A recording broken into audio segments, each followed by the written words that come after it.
Hello, and a warm welcome to Thursday night's edition of Nightshift, live from Corfu, coming from our lovely studios here in Agisbateas on the beautiful island of Corfu. And as always, I'm lucky to be joined in the studio tonight by both Thomas and Wayne. Hello, Wayne. Hello, Adrian. How are you today? I'm very well, thank you. Good, good. How are you, Thomas? You all right? I'm all right. I think I'm all right, yeah. Everything looks all right. I'm all right. I'm happy. Great, that's good to know. You're all right, guys? Yes. Yeah, what another nice day it has been, yeah? Beautiful. Cool. Yes. Started off nice, got a little bit cloudy. Yeah. So I think they're saying rain for the weekend, yeah? Yes, I think so, yeah. Yeah. But it's good, you know, when it starts raining and the clouds come in, it starts getting, funny enough, starts getting warmer. Yeah. I think it's brilliant. Yeah. Do you see the sunset tonight? I did. Wasn't it a beauty? Wow. I took some photographs. Oh, did you? I might sneak one on Twitter later. All right, okay. Yes, but fantastic colourings in the sky where I was very lucky. Beautiful. Very beautiful. Yeah, now I saw it from my end and I said, wow, you know. Oof. Beautiful, really beautiful. Hey, okay, guys. Let's shoot off. It's another beautiful evening, Yes. 10 o'clock at night. Until midnight, we're going to entertain you, hopefully. Hopefully. Without any problems in between. More about that later. Well, I know there's a few people waiting out there, what we wrote earlier today, that we're going to discuss something. And we're going to discuss something, don't worry about that. Okay. But okay, I think we today is very exciting news. Yes. With Wayne. Yes. Today, Yes. the news is there is no news. Well, there is news. The journalists are on strike, so I wasn't able to get any news today, I'm afraid. Absolutely nothing. So No. whole of Greece is on strike, and that includes what the ferries, the OTE workers do. Yeah. Yes. Is this a working union? What is it? I think it's the Greek Workers' Federation or something has asked for a strike today. So Okay. there's been journalist strikes, and as we said yesterday, OTE were having a strike. Having a strike, The yeah. employees were having a strike today, and the ferries were striking Ferry today is as striking. well. The shaver is striking too. Yeah, I had to save that. sorry. Oh, it's alright. It's Christmas, man. You're getting into this thing because I think you're getting ready for Father Christmas. Yes, maybe. Maybe we got a surprise out there for the people next week. Oh, really? Yeah. What's I that? haven't told you yet about it. No. Oh, wouldn't I be a forgot surprise about then, that. It would be a Thomas? surprise. Yeah, yes, exactly. That's why I didn't tell you, Mum. Because Okay. all will be revealed Okay. very soon. Did you do any knitting? No, I didn't do any You knitting. didn't. I was rather hoping you were going to whiz off a Christmas jumper or two or something. Listen. Oh, Oh, no. I don't know. I haven't done any knitting today, no. okay. Maybe Sorry. tomorrow. Maybe tomorrow. Maybe I'll Maybe. learn by tomorrow and then, yeah. We're gonna knit. That's difficult, I think. I can knit a scarf or something for you. How about that? Be amazing, yes. Yeah, that would be really amazing. Yeah, it would be. Would be, because I can't knit. Good one. There's another miracle at Christmas. Wayne learns how Fenton to knit. knitting, yeah. Fantastic. And next year we sell your talent into workshops. Yes. Learn knitting with Wayne Fenton. Yeah, why not, man? You know, so much over the winter, so much time, you don't know what to do. I'll be sat there just knitting away. Yes. Knitting away. You don't have any breaking news. I have none, I'm afraid. No, apart from the fact that journalists are on strike. Like, I know, I think it's so brilliant. It's for a day without bad news. Yes. How excellent. You see how much difference that makes when you go and say, hey, so I'm pushing buttons the wrong way today. No, it's Christmas. But you see, it's a day, no news. Yeah. And what a beautiful day. Yes. No, seriously. I know. It'll all add up tomorrow, I'm sure. Yeah. Tomorrow we have so much. So tomorrow prepare ourselves. Maybe we overrun a little bit. To make up for today. To make up for the day. No? So, okay, no, the striking, I think it's all right, the striking. You know, they have to fight for their rights. They do, And indeed. I agree. Yeah, and when you look into journalism, it's not one of the easiest jobs. It's not an easy job at all. No, it's a full power job. It's a full, you're involved constantly. It's not 9 to 5. You don't switch off, do you? No, never. It's- I mean, High pressure too, isn't it? Deadlines and all that. Yeah, very. Definitely. Yeah. No, and I remember, no, when I worked as journalist, and it can really get to you. No, it's the stress, it's the deadlines. What you say, you have the deadlines, and there nothing else is more important than meeting this deadline. Exactly. You don't meet that, that's it. And of course, it gets to you. So enjoy your break, guys. Have a fantastic day. I hope they had a good day. Yeah, I'm sure. Oh, they you did. never Certainly had know. the weather for it, didn't they? Oh, definitely. That's for sure. That's for sure. Hey guys, okay, cool. So that is all from the local news. Thank you very much, Wayne. You're welcome. You're very welcome. But we had a few questions in after last night's show. A couple of people were sending in, okay, what's happened? We saw you got blocked on Facebook. We saw your episode from last night got blocked on YouTube. What's going on? No? We're gonna respond to that a little bit later, just to let you know what's happening, so we can blow this out. It's not a problem, so people understand what's going on. But it's okay. Thanks for switching on again, and we, with no further ado, Adrian, well, Marvel. yes. Thank you. Yeah, we're looking international forward news. all day already to your stories, man. Oh, steady. Well, tonight, the first one is it's a heart-wrencher with a good ending, though. And it's about a dog, a street dog in Thailand, Bangkok to be precise. It was called Cola, and unfortunately, Cola was found badly injured after it was attacked by some crazy man who caused so much damage that the dog had lost both its front legs. Oh. Which is absolutely awful, isn't it? But the good news is, Cola's been given a new lease of life, thanks, believe it or not, to the fitting of prosthetic limbs. And it's all down to the efforts of a splendid chap called John Daly, who's the owner of an organisation called Soy Dog Foundation. He's so pleased now that because the dog likes to run on sandy beaches and he was having balance and getting his legs stuck in. So they went to a laboratory, the Phuket Orthopedic Lab, and a man there, a Scandinavian man called Teddy Fergstrom, knocked up this amazing pair of prosthetic front legs for this dog. And they look, in case you're wondering what they look exactly like the South African athlete who's now in prison, Oscar Pistorius, who had those bouncy legs. Oh, the blades. The blades, that's the one I mean. Yes. So this little dog called Cola is bouncing around very happily with these blades, and he loves to go for his early morning beach walks, apparently. Oh. But, you know, it must be dreadful, really. Hey, anyway. And they're trying to hope that these new limbs are going to raise awareness for the benefits of all dogs to have these high-tech limbs fitted. That's a good story from Thailand. I would say there's also rather a sad story out there from Mumbai in India, that you may wonder why on the streets of Mumbai there are all these dogs covered in blue. And that's because they've swam in some river that's been polluted by a chemical works putting dye into the water. So I don't quite know what they're going to do about that one. Bit of a shame, isn't it? Blue dogs in Mumbai. But anyway, good news about Cola. Yes, that's lovely. Yeah. Next story is, right up Thomas's Street, I think. This is a high-tech story, very high-tech story here from the United Kingdom. Okay. And it's all about a different form of broadband testing. Which has been going on now, but actually it's rather an old one, to be honest with you.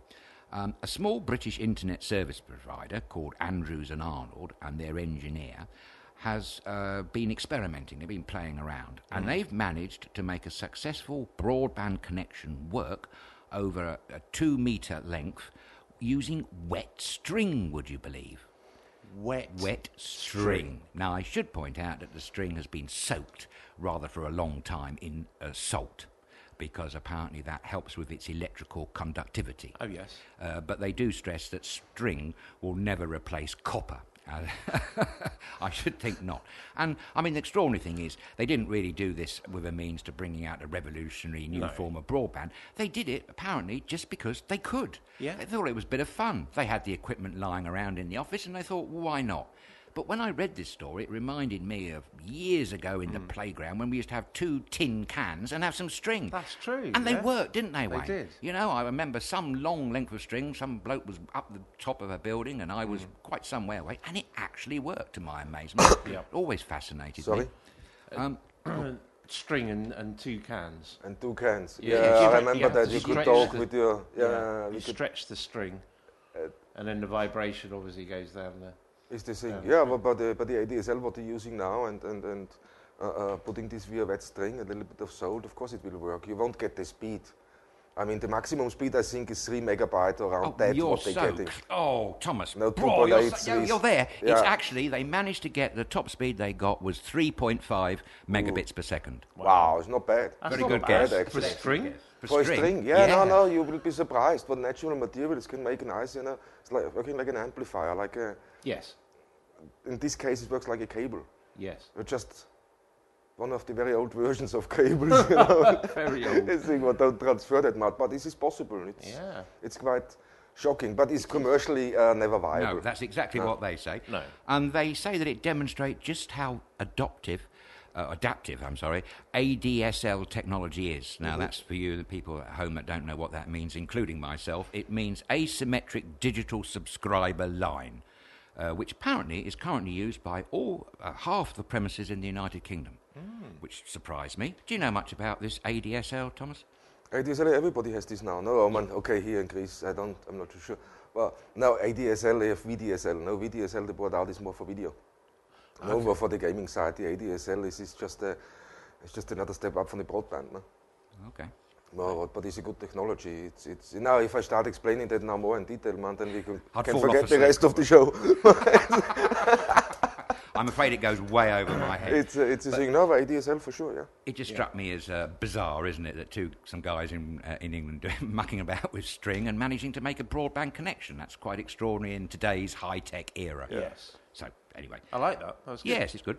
Just before I go on to our last story, which also comes to the United Kingdom, and this one may raise a few eyebrows even, but before I do, can I make a sincere apology to the viewer and listener watching us last night from Uruguay? I am terribly sorry that I got your country's name wrong twice. There is a logical explanation for this, and I'm going to tell you what it is, because you probably think I've taken leave of my senses, but no, the reason is Uruguay is Uruguay, and I mistakenly said Paraguay, and I probably said that twice because there's a lovely little seaside village not far from where we are now called Paramonas, and whenever I park my car to come to the studio I always see the sign, so I think it's gone subliminally in my subconscious. That's my excuse and I'm sticking to it. Anyway, I apologise if I offended anybody in Uruguay, and equally I don't want to apologise anyone in Paraguay. I'm sure you're all wonderful and welcome to the show. One question quickly, I mean, why do you park so far away always? Well, that's quite a stiffy question. No, the reason for that is that I don't like driving unnecessarily through the street in Agaspateas because I have a slightly larger vehicle and the turning circle isn't very good. So I park where I can sort of turn around and I use the bypass. That's the reason. I actually use the bypass of the lovely little village here. It saves hassle further down the road. With me. That's me driving, that's not you, Thomas. I know that you would drive right through them, but, you know, I'm not quite like that. So I find it easier, to be honest. No, it's all right. Don't be too hard on yourself. It's for ease. I slink off round the back, as it were, and get nearer to where I'm going than I would probably going through all the houses sort of thing. But that's just me. But I always see the sign that says Paramonas, and I think it sticks in my head. And I used to live in Paramonas for a time, and Paramonas is a lovely seaside village. You must visit it when you come to Corfu next. Yes. Yes. Anyway, this story now, the last one tonight, comes from the United Kingdom, and I have to say it shook me because I'm not really much of a traveller on trains having a car. Yep. So I didn't realise that in the United Kingdom, in mainline railway stations, it's very common for you to have to pay use the toilet. That's right, yes. I know you've got more experience of trains than I have, and I'll come on to you in a minute on that one. Thanks God you said trains. 1 second, I said, for a second I thought, I know you have more experience in toilets than I do. Wow, that's my clear. Sorry, man. No, I got what you say. Sorry. Serious face. A serious moment. Serious face. Oh, serious news. Serious, it's Christmas. No. Anyway, here's some interesting facts. Well, there's loads, actually. Go on. Can you believe that Network Rail in the United Kingdom last year earned a staggering £4.8 million from just toilets? Yes. Wow. I think that's extraordinary. Yeah. And I mean, actually, that's down on the year before when they made 5.4 million. Okay. But in the meantime, they put the prices up from 30 pence to 50 pence, I do believe. A lot of people are up in arms about this, not surprisingly. Yeah. And, of course, Network Rail, in their defence, they say they have to make a charge because it's for passengers' benefit to keep away vandalism. They have to clean the toilets. And the money raised goes back into the train network and passengers and all the rest of it. So they say. Really? So they say. Yeah. London Victoria topped the list of toilet earnings. Yes. Raking in a staggering 7.3 million over a 10-year period. Yeah. It's one of the... say I contributed to that at some Did you? point. Yes. Well done, you, Wayne. Well done. It's one of the busiest stations in the Yes, UK, it is. and it had nearly 76 million entries and exits in just 1 year. That's quite a lot, isn't it? What, through your toilet? Well, no, I think actually that was through the station concourse, I think. Oh, right, I okay, think. fair enough. In this particular year, it took in a staggering £991,528. That was on toilets. Yes. Manchester Piccadilly also brought in a lot at 3.8 million, Yeah. but they only charge 30p, so it's cheaper to go for a p there. London Waterloo, I should point out, Spending a penny. Spending a penny, yes. London Waterloo, I should point out, which is the very busiest station in the United Kingdom, isn't on the list. The reason for that is that the owners of Waterloo Station pocket all the money themselves, and they are not Network Rail, so we haven't got the figures for them. Oh, okay. Actually, they've just lost the franchise. South West Trains have lost the franchise starting next year, and it will become a new joint venture between a Hong Kong firm, MTR, and First Group. Okay. Maybe they get to keep the toilet revenues, I don't know. Right, okay. Yes, quite. Since 2007, passengers have spent a total of £41 million on going to the loo. That's staggering, isn't it? That's more than spending a penny then. It is, isn't it? I mean, it's just ridiculous. Euston Station came in at 5.6, King's Cross at 3.9, Liverpool Street 3.8, and Paddington at 3.7. Now, here's some information that you may all want to know. The stations that are currently charging for the use of toilets are in London, King's Cross, Euston, Liverpool Street, Paddington, and Waterloo, and outside of London, Manchester Piccadilly, Edinburgh Waverley, and Glasgow Central. Here's the good news. Go on. The toilets that do not charge for use, they are Birmingham New Street, Bristol Temple Meads, handy for your old station, and Reading Station in Berkshire. And in London, it's Cannon Street, Charing Cross, London Bridge, St Pancras, and now London Victoria, because for some strange reason, they've stopped charging. Oh, really? And what I don't understand, the point of this story, apart Yeah, from yeah. I'm shocked to know that it's 50p to go and use the loo, and they make all this money out of it, what I'm really shocked about is how can Network Rail charge and give good excuses why they charge on, say, I don't know, off the top of my head, it's more than half a dozen stations, and yet they don't charge on the very stations that I've just named out, and yet they're all under the umbrella of Network Rail. That seems odd to me, a little bit. Yeah, that is a little Askew, bit odd, isn't it? That is a little bit odd. I got to say, I've got a personal interest in this, as you know, because during this commercial break, which is, we don't show commercials at the moment, we're playing music, but we have a little break in our night shift live from Corfu, and I always thankful for that, because that's my cue to go and answer a call of nature. I'm often doing that, ladies and gentlemen, and the one thing that petrifies me is being caught out on Euston Station concourse. I don't think I'd be able to cope, because, excuse me, because I'm one of those people that can't relieve myself answering a call of nature on a moving vehicle. I can't go in an aeroplane and I can't go on a train. So quite frankly, what I'm going to do in Waterloo, Euston or Victoria, I don't know. But I'm very pleased to know that Victoria stopped charging, because I may have cause to use London Victoria sometime next month.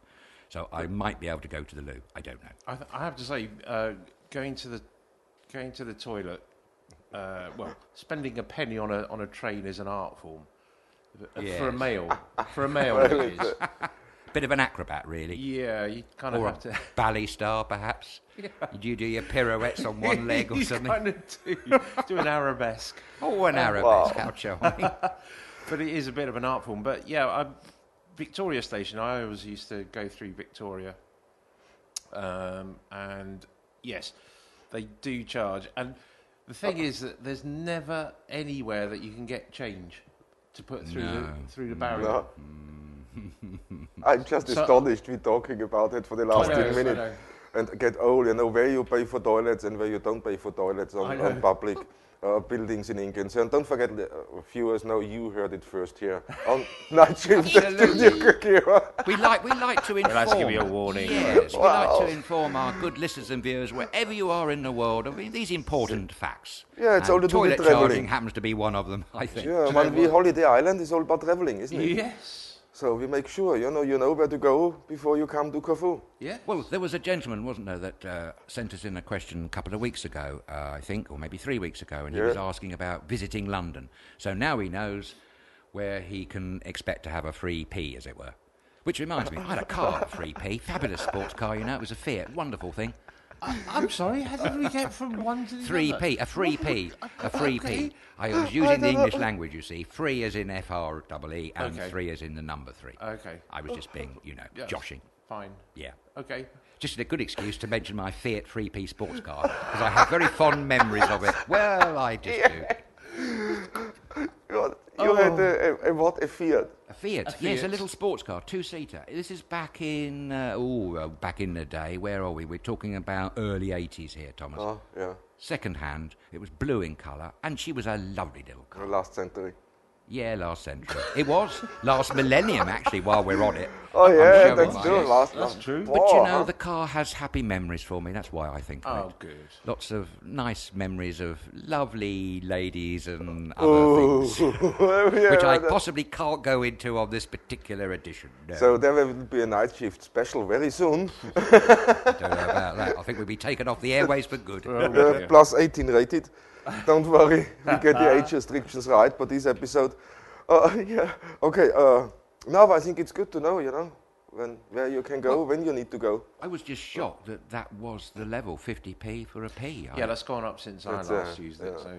I must say that I have a terrible memory. When I was youngster, I missed the last train. I was going from Liverpool back down to the south of England, and there was a hold-up on the line, came into Euston, had to get to Waterloo, managed to do that on an underground, but then missed the last train out of Waterloo, and spending the night on Waterloo Station in 1981, I think this was a very scary and unpleasant experience. Yes, I bet it was. I was too nervous to go to the loo. I didn't go to the loo, which is a silly thing to do, really. Not go to the loo. Yeah. Silly thing to do. Silly thing to do. Yeah, I was thinking that, yes. Well, it's Christmas, you see. It was Christmas. Oh, my God. And if any of you out there have a story you want to share with us, or anything, any comments, any questions, please don't hesitate to write us at nightshift@studiokerkyra.com. Now on YouTube you can chat with us live, or go onto Facebook and send us a quick message. So I will look in. I'm looking constantly. Please, we're running on a little bit of a delay, so be patient. We're gonna answer your question, or even if you have an answer for us to one of our questions, hey, please let us know. Definitely. We'd love to hear from you, as always. Oh, and guys, can we say a good evening to Lavinia? Because she's wonderful. Yes, that's what a good trooper one. you are, Lavinia. Hello. She's full of good advice and lots of information. Yes, what brings me to one of the things, I'm just looking now quickly. And oops, and here we go, because I had, I got so many. Wow. He's busy tonight. I got lots in my inbox, and I'm promising, guys. I'm just looking through. I'm promising. I'm going through that. It's not the. I'm on it. I was going to say. But it's what? Sorry. Go on. I was going to say. While you carry on, looking through, I was bypassing the old toilet thing. Oh yes. Was going to a local pub. Well, it's always a good excuse. That's a good handy one, isn't it? Yeah. Use their loos instead. Yes. Yes, good one. Usually they're very busy anyway, so they tend to notice whether you bought a pint or not. Worth the pint or not. I always used to buy a pint anyway, so Yeah. it was fine. I actually, yes, I have to say, I find that hard to imagine you going into a pub and coming out without, actually. How? Well, I've known you for a long time now. Okay, You like a pint. We know that, don't we? But it was actually... There's nothing wrong with it. No, exactly. Of course not. I used to meet up with... because we all worked in the West End. How wonderful. So my friends and I would meet up in a particular one in Victoria Station and then catch the train together, which was always nice. Brilliant. But it's always nice to, meet up and then get on the train kind of thing. So travel together. Travel together. Yeah, it's nice. Excellent. No, I like traveling together. It's brilliant. It makes much more fun. The time goes faster. It does. Yeah, and this is much more pleasant experience. And safer. And as well. safer. This is the other side. Yeah. Yes. Definitely. Just to get back, our lovely Lavinia sent us in to one of the things we spoke about, and this was about giving back the gold and giving from the Germans. Oh, yeah. yes. Oh, and I got something very interesting. Thank you so much, Lavinia, for that. And this is, dear team, I have been told for the last 40 years by Greek friends that when the Nazis occupied Greece during Second World War, they stole all the Greek gold reserves in Athens. Oof. This is what is still has not been paid back to the Greeks, even though many works of art, etc., have been returned to individual families who were robbed by the Nazis. This always made her feel, it makes her feel very unjust. She feels it's very unjust as this goes. Thank you, Lavinia, about that. That's a good information. So there is still, you see, when we look into Greece, especially now, you hear more and more. You hear now the Greeks have more time in the winter. Summer jobs are finished. They have a little bit more time to sit together and chat about things. And this is one of the topics now they're discussing. Yes. Just finding that out. Elegant marbles they're talking about, you know, where they said, okay, coming back. But especially their gold. I mean, this is their gold, what got stolen in World War II. And they still have to discuss, man, it's 2017. That's terrible, You isn't it? see, and they see the country is in such a state. But Germany is still pushing of pay your debts back. So who is in debt to who is my question. Yes, you know? that's true. So who is in debt to who, and why is that the European Union the European Commission cannot intervene with that one? It makes it all funny a little bit for me, because, you know, every little thing they intervene, especially in Greek politics, constantly to show them how to live. Don't show them how to live. They know how to live. They do it longer than we do. That's true. Yeah, Oh, so, yes. yeah. And, but in the end of the day, there is nothing happening. No. European Commission is just, I know, deaf ears. I don't know what's happening Well, there. strangely enough, at the beginning of the Greek financial crisis and when the Troika was formed, it was quite clearly stated by the German finance minister, Wolfgang Schäuble, that any of these negotiations of gold repatriation and anything else was not on the table. It just simply didn't exist. So right from the start, they never had a chance to negotiate this. So it's interesting that this subject has come back now, and maybe, because there's all change in Germany coming up with the political scene, maybe this subject will be revisited. And I think there's a good case now, because as we said the other night, Thomas, didn't we, that now Germany's managed to get its gold back from the United States, France and Britain. I think now there is a jolly good time to have a little symposium on the subject.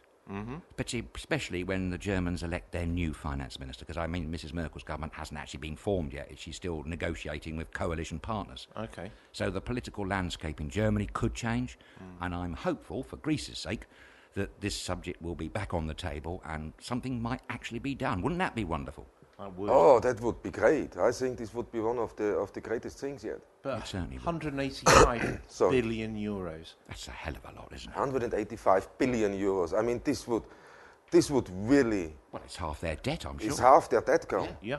No, this would relax the country. This would really stabilize it a little bit more and give the generations now, the younger generations now, a little bit of hope of seeing, would, okay, my yeah, country is not as completely. bad as it looks like, and Yes. it is at the moment.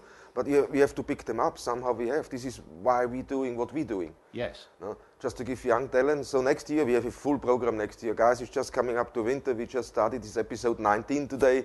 We're just getting warmed up, but I tell you that from the new year on, you have to wear helmets because we're picking up the speed. So you're going, well, yeah, this is how it should be. No? But on to another question, and this comes from only username I have is Horsham Lad.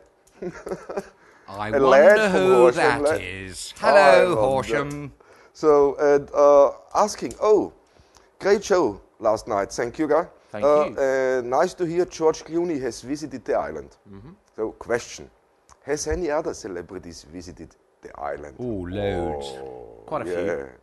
So, yes, Yes. definitely. There's lots going on.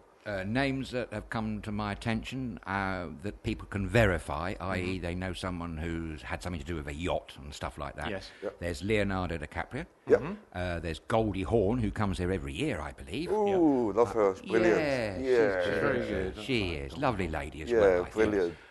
There's also was Johnny Depp. He used to come here a lot. Yes. And Brad Pitt and Angelina Jolie were sailing around for quite some time, but I think that coincided when they were doing some film work. She had a project in Italy and he had a project somewhere else. Okay. But actually, yes, we mentioned George Clooney being spotted in Ipsos a few weeks ago, but we definitely know that Bruce Willis was here in good old Maratica, which is just down the road. Yes. And we know this for a fact because the very proud owner of the 3K supermarket, and you can't miss that because it's right on the roundabout in Maratica, he took this fabulous photograph of him with Bruce Willis. It's amazing. fantastic, Brilliant, isn't it? Yeah. Amazing. I think Bruce Willis had his yacht moored somewhere nearby. I don't know. Yes. Yeah. But I also hear other actors come here, like Antonio Banderas, I think he's one. Yep. And Wayne, you've got a story about someone, haven't you? Yes, I met Jude Law Oh, good one. while he was here. He was holidaying in Pentati. Oh, lovely. And Nice. so he came to the local taverna in Pentati, which made the local taverna owner very happy I indeed. bet. Hello, Macca's. Yes, And, hello, Macca's. Yeah. Yeah. He thought I was Greek at first, I think. Really? Well, you have that. I can see why. He changed. His face changed completely when I said, "Hello, Mr. Law. How are you today?" Did it? What, in a perfect In a English perfect accent? English accent. He was, oh, you're English? Oh, yes, I am. Oh, well, I hope he enjoyed his holiday here. Yes, I hope he did. I think he did, actually. I think he did. I think he really had a good time. Perhaps he had a relaxing time away from all the merry throng. as it were. Exactly. I think that's the thing, isn't it? It's beautiful, and they can have a little bit of privacy as well, which is really nice. And it must be really hard to be that famous. Yes. That you can't walk down the street and not be kind of people pointing at you all the time. Fame comes with a price, doesn't it? It does come with a price, and that's your privacy. Yeah, which we all crave for, particularly in this digital age. Do you know, some psychologists Definitely, were worried that it's going to be the case, and future generations, maybe even the young generation now, when I mean young, I mean really young, like toddlers, they're going to go through their whole lives, and there won't be such a thing as privacy. That's a frightening notion, isn't it? That is. I keep reading about this because of the interconnectivity of everything and the surveillance and everything, Yeah. I hope we can still have our private thoughts. They may remain private. I hope so. Yeah, me too, Sometimes man. I wouldn't want people to know what my private thoughts are. Good heavens, Oh, no. talking about confusing people. Sorry, That's a horrible thought, isn't it? That, having- maybe if there was an invasive technology of some sort. But he's not all the celebrities. He's not all the celebrities. They say, okay, I want to keep to myself. Some of them are really jolly and don't have a problem when you speak with them. I'm just saying that it's if but they come on generally. holiday and then they want to have private time with their family Exactly. and just relax and everything. You have to respect that. So You people, have to respect that. You can't blame people when they get excited because No, of course come not. on, when do you have the chance to see a real proper movie star? Exactly. I mean, I saw the picture from the 3Ks from the supermarket when he took you saw it? with Bruce. I saw this picture when he took it with Bruce Willis, and of course he's excited. Come on, it's Bruce Willis staying. Well, there. I would be as well, yeah, of course. How can you not be starstruck or excited? Yes, exactly. You know what the man achieved, what the man done. You know, and all of a sudden and you have him. You can see him In Maratica, which is wonderful. real life. Opposite Fantastic. Lola's. Fantastic.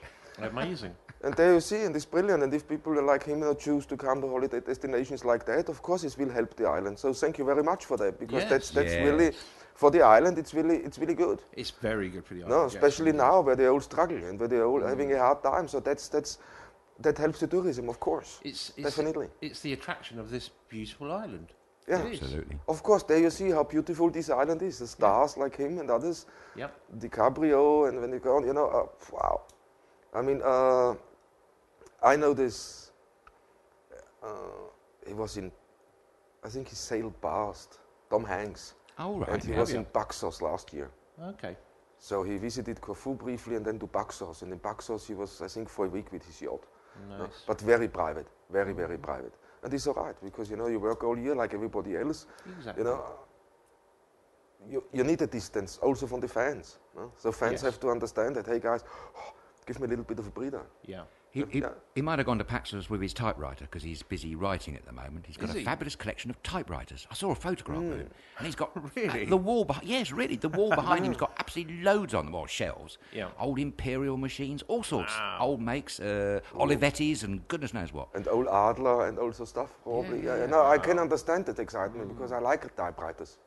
What he's writing, he's trying to. Is he still using them, or? Yes, or, yes, he is. Brilliant. He's got a favourite one. Brilliant. Maybe he came to Paxos for solitude and to carry on with his writing. But what a fabulous actor he is, isn't he? Yes, Tom Hanks. Definitely, Yes, definitely. But no, there were a lot of there's a lot of different celebs what visit the island, so it's brilliant. It Loving certainly it. is. Yeah, definitely, guys. So from this question on, yes, there are. Yes. Russian lads, there are celebrities visiting the island. Yes, there are lots of celebrities. And therefore, because they're trailblazers and have come to this beautiful island, that gives you every good reason for you to come here and see what all the fuss is about. Yeah, Indeed. definitely. I mean, I was very lucky and very honored a couple of years ago. It was Sir Nicholas Parsons on the island, and he had, I think, I don't say how old he was, his birthday party here, and through my wife, because Claire, my wife, she helped organizing his visit. And of course, we were invited to his birthday party, and there were, of course, other stars from EastEnders and so on, and from other movies. A fantastic evening, and I did not know. I don't want to mention him now because he plays he was in EastEnders for many years. But he is coming with his wife every year to Corfu. Every year he visits Corfu for 2 to 3 weeks. Both love Corfu. And he's here every year, and that's something nice, you know, when they say, okay, we come here and we can move more here. Yes. Of course, because all the expats are here, you can see that. Yeah. Now, you see him when we went out with them. You can see how the expats, everybody wants a picture, and this can be draining on you, really. Yes. It can be I'm really. sure it can. But I tell you, they kept that so professional, and you could see. I don't want to do it. I just want my freedom, and I want the pint. That's it. But it must be motivating at the same time for them. But you can see it is a little bit of stress, especially when you're just saying, okay, I want to go out, I want to have a relaxed day. Yes. But you know in your head it won't be that relaxed because people will recognize me, people will walk up and talk, and people want this famous selfie. Yeah. No, with me, so I can carry on. But you know, I respect for them because it's not easy. I tell you, when you want to switch off and you are not allowed to switch off. That's right. No, with simple things, what everybody of us takes for granted. You know, like going just for a quick coffee in peace. Yeah? Yes. Or I just go to the bakery to buy my bread for the morning in peace. Yeah? And you can't do these things anymore. You know, respect to everybody who to all these stars, because I think it's a tall order. Yeah. It's really a tall order. Yeah. I had the great pleasure of working with the late Rick Mail. Oh, nice. And he's a lovely guy. But I remember him going to the stage door of a theatre once and saying, "Oh, where's the nearest coffee shop? Place where I can get a coffee?" And it was explained to him, and it was across, a couple of streets away. And he went, "All right, okay. That's about 5 autographs worth. Shall I risk it?" Yeah, that's exactly how it is. That's the way he was thinking. That's the way he was thinking.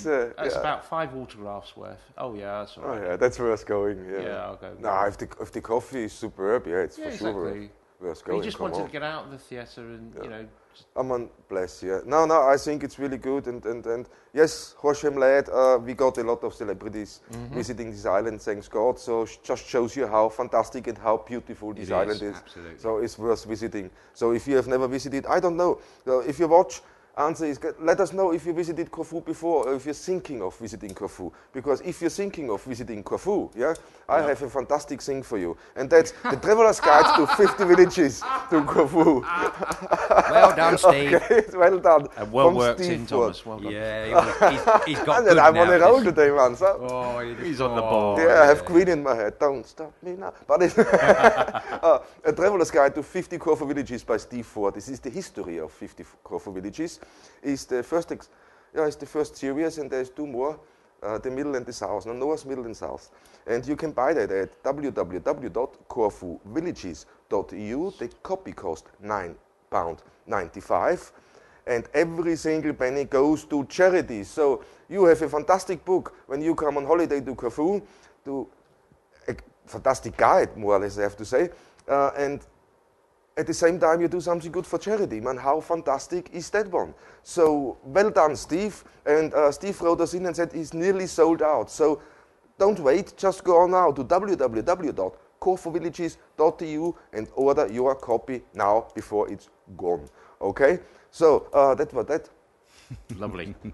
Yeah, on to the next. Well done, Tom. Very good. Okay. Oh, okay, guys. So that were all the world news. These were all the things. We started with the questions, and we got through 2 already. Fantastic. Brilliant. So celebrities, yes, and gold, yes, please. The next one. Okay, this brings us on. Yesterday we got a small message, guys. Yeah, and that's about ghost hunting on Corfu. Oh, and, yes. and if we are interested of taking part one night, so doing, it's a good idea actually, doing Nightshift live from a haunted location. Ooh. I think that's a great idea. What do you think? What do you think, guys online? Should we really do that? Should we pull this off? Man, we got the equipment, our studio is mobile, not a problem. And a Nightshift live from a haunted location on Corfu. So, look, Adrian is the man who will walk through the location for us. Steady. And Wayne and me, we sit behind the camera. Sorry? Hairs on the back of my neck just stood up. Yeah. Do you happen to That's know? our studio ghost. Do you happen to know the people that have written in with this intriguing point? Have they got any experience here with such haunted I think they're premises? ghost hunters, aren't they? I believe they are, yes, I believe. They said the ghost hunters, I try to find the message, but I'm just getting used to the system and the messages, but I have them all over the place. But I think they are ghost hunters, yeah. Brilliant. They do paranormal evenings. So guys, get back in contact with us. Let's talk, maybe we can work something out if somebody or some of our viewers now know a location. Say, oh, that would be brilliant. I mean, it could be several locations. We can do this next year over the summer, a few different locations. It's not a problem. Nightshift live on a haunted location. Wow. Yeah, that's so. If you know anything about this, let us know, guys. Yeah. What you like it? No, I'm wondering whether they spooked Wayne. The thought of ghosts. Well, working in theatres, you tend to come across a few stories, and I have to say there are a few places around the UK that the theatres are actually. Some of the places are a bit scary. They are. I mean, if you go to the Edinburgh Playhouse, for instance, underneath the Edinburgh Playhouse is like a long corridor of dressing rooms, and you go under there on your own, and it can be a bit spooky. Really, it can be. It really can. And also the Theatre Royal in Portsmouth as well. Yeah, yep. The Kings, same. You never heard the Kings? I've not heard of the Kings one, but definitely the Theatre Royal in Portsmouth. Yeah, go on. A friend of mine and I, we were travelling up to the gallery up, kind of the Gods, I suppose. Gods, yeah. The Gods. And this is before the place was renovated, so it was still in quite a dilapidated state. And the two of us were walking up there, and we swear that we saw something coming down the stairs towards us. And we ran from that place as quickly as we possibly could. I don't blame you. But, I mean, there are ghost stories across the UK about theatres. Definitely. Yeah. Definitely. That one was that was strange. Very strange. Okay. Yeah, but the same in Portsmouth, King's Theatre. I mean, they had this story down in the cellars, because down when you're beneath the stage at the King's, there was a lake. You know that? No, I didn't know that. No, there was a lake. It's beneath the stage. There was when too much rain fell, because it's all reclaimed land. Right. Okay. So when too much rain fell, you had a little lake beneath the stage. So they had to go from below stage, from one side to another in a little boat. Good Lord, really? Wow. So yes, so to come out of the whole in front. Seriously. Extraordinary. That's So a bit it's like a little Phantom of the boat. Opera. Yeah, it's strange. And they had always they had a couple of sightings there. So there were a few technical people from the Kings were freaked out by it. But swore there is somebody. They've been down there through a show because they had to do something, and they got freaked out. They ran up. Yeah. Yeah. So something, they swear there was something there, and why not? I mean, the Mitcham Theatre, built 1905, if I'm not mistaken. Yeah, middle of Portsmouth. Wow, Mitcham, what is he the designer? Frank Matcham. Matcham, yeah. Yeah. Matcham, Frank, yeah. Amazing. There's only 1905, I think it's built now. Yeah, he built over 200 theatres, and there's only like 21 left, I believe. Oh no. Which is a terrible thing. One of my favourites is the Belfast Grand Opera House, which is designed by Frank Matcham, and he'd just come back from India. Ah, right. So there are elephants everywhere, holding up different places, and it's beautiful, man. Very beautiful. Bristol Hippodrome's another one. That's Frank Matcham. Yeah, I didn't know that Bristol Hippodrome was one.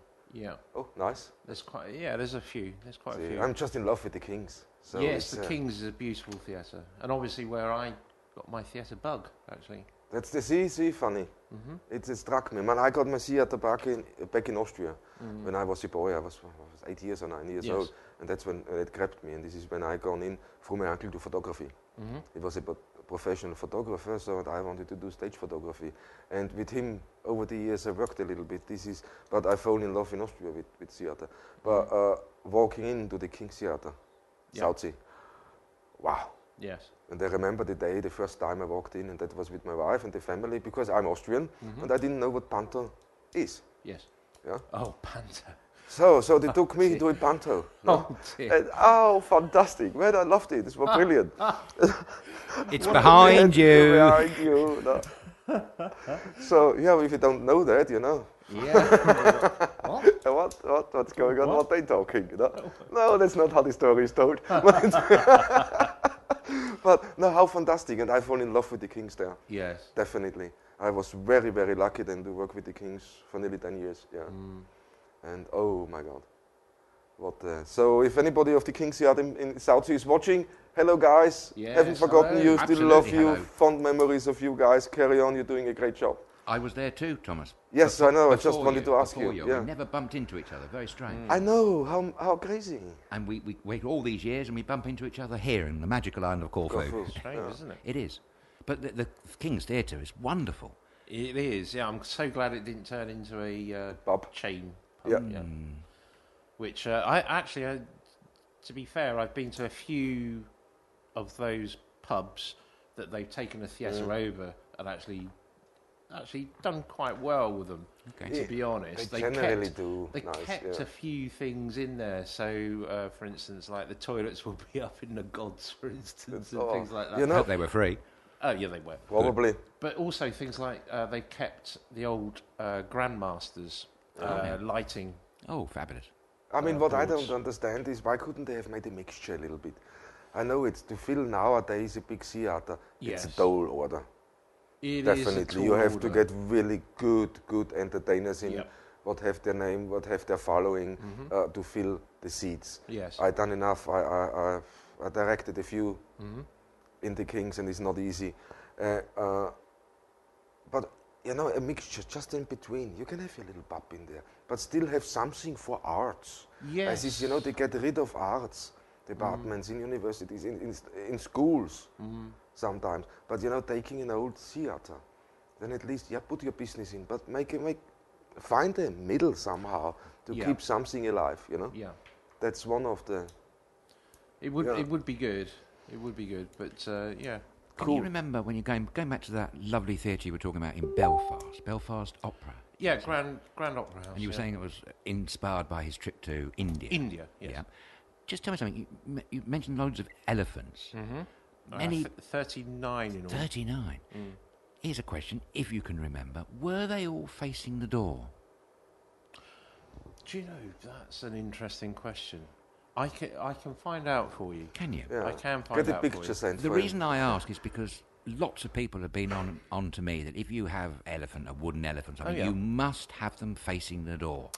Okay. I don't know whether that's an old wives' tale. I don't know whether it's a superstition or what it is. In fact, I'd be most interested to find out about it, actually. Maybe our viewers at home know about elephants and pointing towards the door. That's interesting. I didn't think of that, but I'll You find never out. know. For Okay, you. great. Okay, guys, let's move on. Sorry. Now let's move on. We have a couple of questions here. And now we're going on to the next thing. This is a thing I kept a little bit back. It's 2 questions. Why is last night's video blocked from viewers? Oh, yes. And the other is, okay, why you guys are blocked on Facebook too? What's going on? Yeah, we can give you a nice explanation for that one. And I found it funny because we spoke about a woman earlier this week, yeah, where we got a lot of complaints in. We got really, really a lot of complaints. It shocked us. Because I think, okay, what's going on? No? We are not here to do negative things. We love our positive thing because it's a nice, positive island. But some things have to be pointed out. And one thing I noticed for all the messages, they all given her the initials HS. No? So we're talking about this HS. So Okay. one viewer was asking, what is HS? HS, this is the nickname what they given to this, I don't know how to call her because she's really, when you look through the messages, it's really hard to describe her. Okay, I met her and I wasn't very taken with her the first time. And so I stood away more or less. But how much damage she did. And now she's doing the same to us. So guys, that's the reason why. Yesterday's episode got blocked on YouTube. Not because of her, because we played Last Christmas on Wham. and SME said, no, nobody should play this song. I mean, we agree on one side. But, there's no reason to block Well us. said. But this block got lifted, so we were able to fix that. But with YouTube, now with Facebook, that's down to her now. So this HS woman, I call her Weil now because she is, I heard so many things now and I'm not holding back because if she wants to talk, she can come, no problem, I have time for you, we can talk live on air, we can discuss this, especially with somebody, It's, what got me there is this woman arrived on the island 3 years ago. It was such a nice island, it was such brilliant groups, the St. George South, yeah? Fantastic. We had in Grapevine and other groups we are going on. And this HS, everywhere she knows, everywhere she throws her bloody nose in. Yeah, she thinks she knows everything better than anyone else. Yeah, even people who live on this island much longer than she does. Right. Yeah, then it's caused so much problems where I can't shut up anymore. Until now I was watching it, but from now on it's over. From now on I'm going on the defensive and she can come and discuss this with me anytime she wants, especially when somebody is running around to have a BA in honors, BA in marketing. You know what? It means absolutely nothing. Everybody can go and do that. Am I right or wrong? Yes. BA in marketing aid? Yes, I mean... Yeah, I don't know much about these things, but it's not as impressive as Master of Science or Master of Arts. Thank you. A few friends. It's exactly, I mean, never coming then and trying to disturb a fantastic community, yeah? And I heard comments from her, no? They're really, really wild. When I'm having a degree, then I have a certain level of how I present myself, no? This is why I'm questioning her BA, full on. If you want to talk with somebody about marketing or tourism, oh, you find your match, girl, because I done tourism and I done marketing. And I done it in renowned colleges in Austria who have with marketing and tourism to do since the end of Second World War. We know, and I grown up in tourism since a little boy in a 5-star hotel. I know how it works. I worked in tourism and I worked my butt off in tourism. And so did others on the island. And for you to come and start to go on to criticize people for what they're doing, then putting stupid symposiums together, and then not for people who try to do something creative to help this island, and then you try to block them, shows me what kind of person you are. Definitely. So if you want to come and discuss that, you welcome live here on our sofa anytime. Anytime, because that has to stop, and we're going to put a stop to that. We're going to name and shame, because the emails I got, guys, unbelievable. There's words in there I can't read out. You can't use. You guys saw that. This is what she destroyed just to put her stupid nose in. on groups and then split groups up brings so much hardship to this community. Those people are pulling themselves back now. Don't want to be part, but not because they don't like the group, just because, hey, I don't need to be attacked constantly. I don't need to be spoken. And the worst for me is, please, you HS woman, do not implicate my wife. She tried through my wife, who doesn't even know her, never met her in person. Yeah? She tried through my wife, by a good friend of ours, to upset a good friend of ours with a lie. And that goes too far now, woman. There I really saw who you are. And for that I'm gonna have you, because that's not fair. We can have this out on front.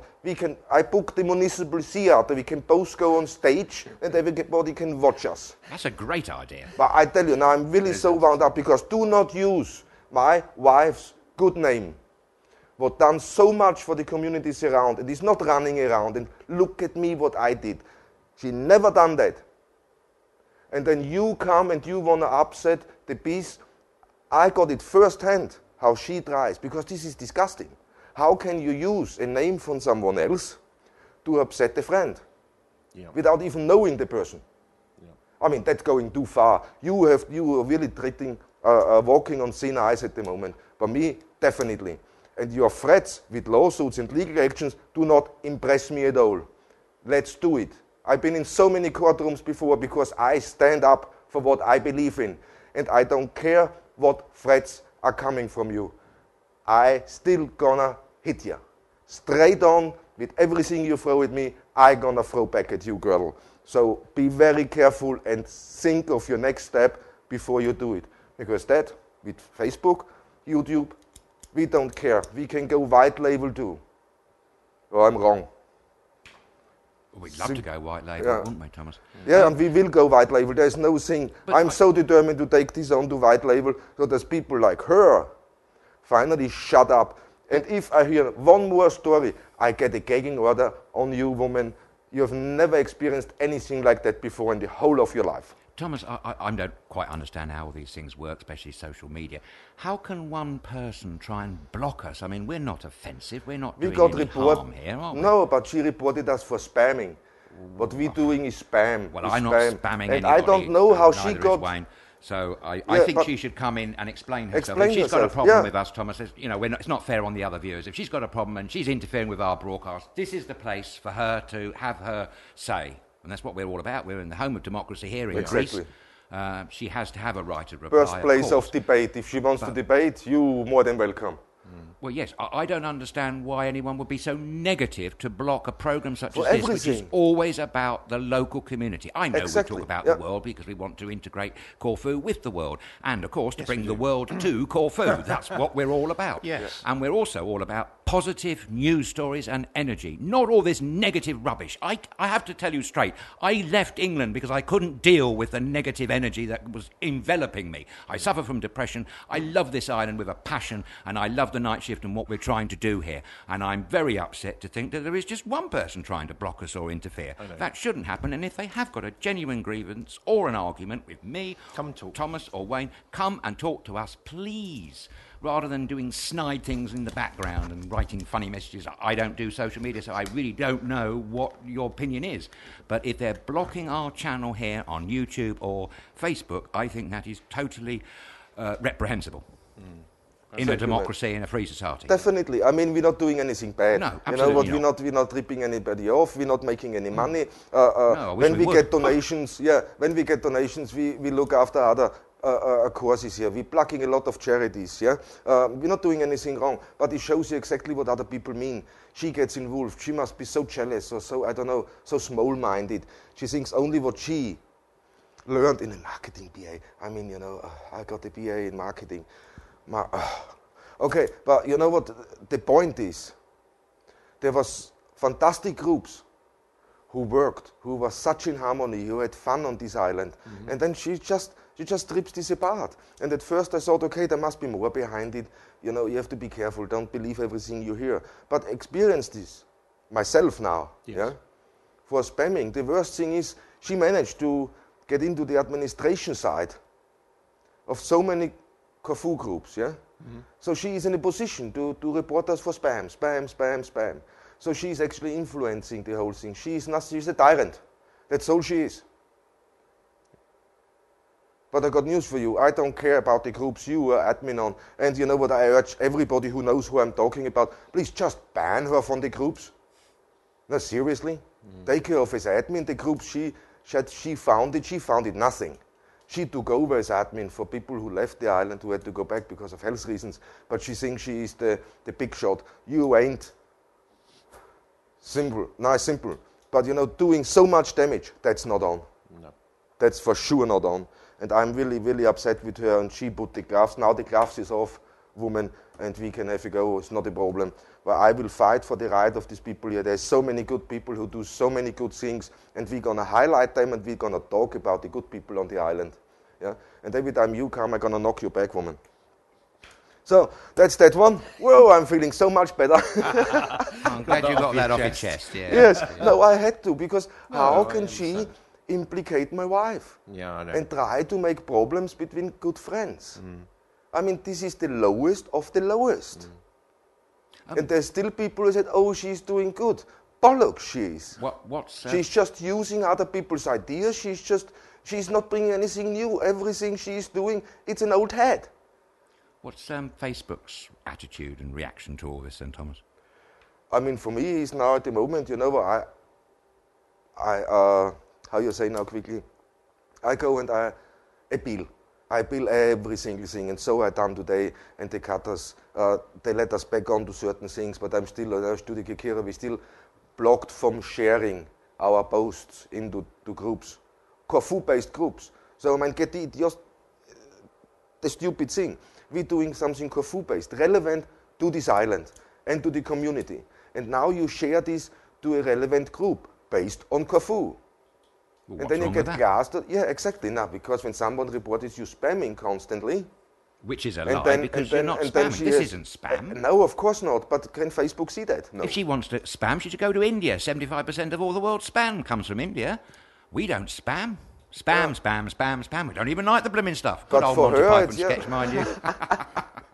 But for her, it's just to interrupt something. Yeah, I thought you would. I could see it in your eyes. He's going to mention spam and the Monty Python song. I know he is. Well, I couldn't help myself. Sorry, guys. Is this now in your head?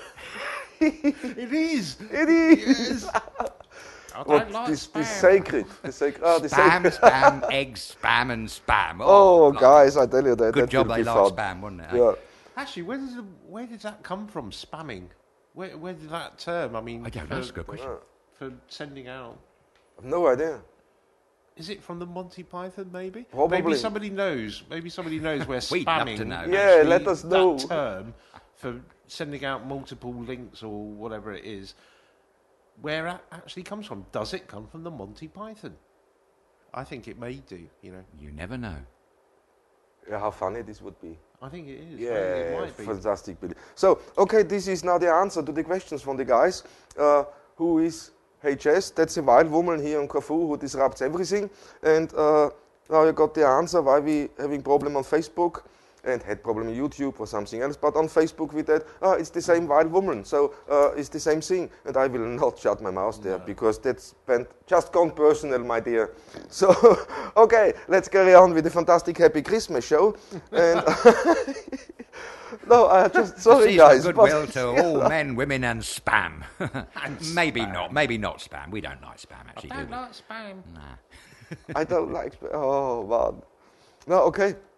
Now, what we're going to do now is simple. We mount enough now. We have the first thing out of the thing. Maybe we go more, especially if she's writing to us. We're going to have a look. You can comment. It's not a problem. We're here. We're not going anywhere. And that's for the first part of the show. Oh, yeah, see, when you have a go at somebody. But do you wanted to say something? No. Too it's late? time for his... it's time for his go. Yeah, I know. Thank you for reminding me. I can see him already jumping around. You got your 50p ready, mate? That's gone up a bit, hasn't it? You're just listening to the news. That's a good way to make 4.5 million. Yeah, I'll fill your coffers. The amount of times I go, I would. Oh, excellent. It's all these coffees, you know. It's a bit of a diuretic, I believe.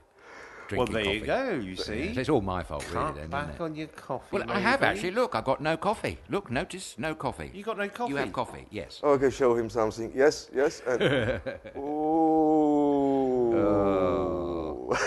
Coffee. Oh, Oh, excellent. Thank you for that's that. okay.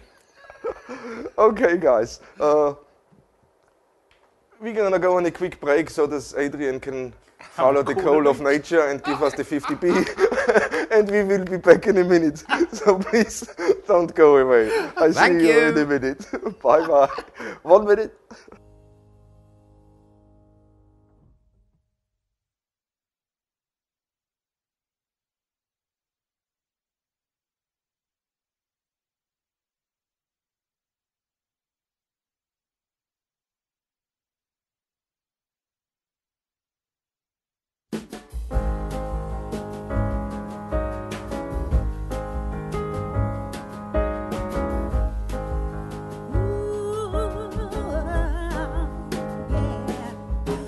Joy to the world, the Lord is come. Let earth receive her King. Let every heart prepare Him room, and heaven and nature sing, and heaven and nature sing, and heaven and nature sing. Joy to the world, the Savior reigns. Let men their songs employ, while fields and floods, rocks, hills and plains repeat the sounding joy. Repeat the sounding joy. Repeat the sounding joy.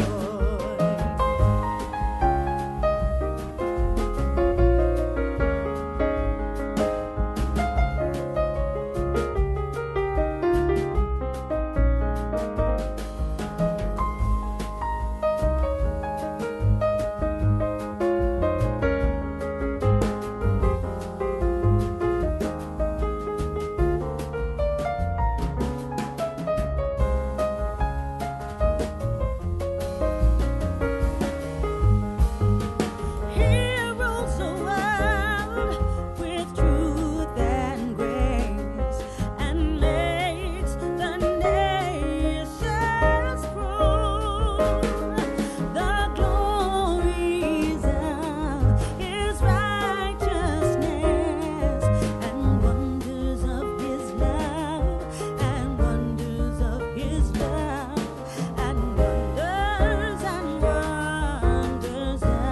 His love, and wonders of His love.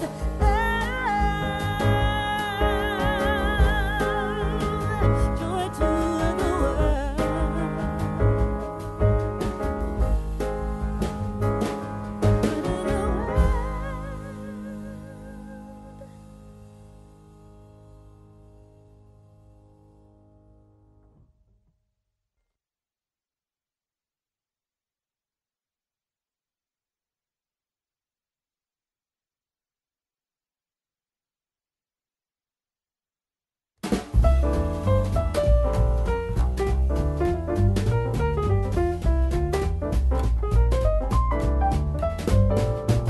Dashing through the snow in a one-horse open sleigh. O'er the fields we go, laughing all the way. Bells on bobtail ring, making spirits bright. What fun it is to ride and sing a sleighing song tonight. Oh, jingle bells, jingle all the way. Oh, what fun it is to ride in a one-horse open sleigh. Hey, jingle bells, jingle all the way.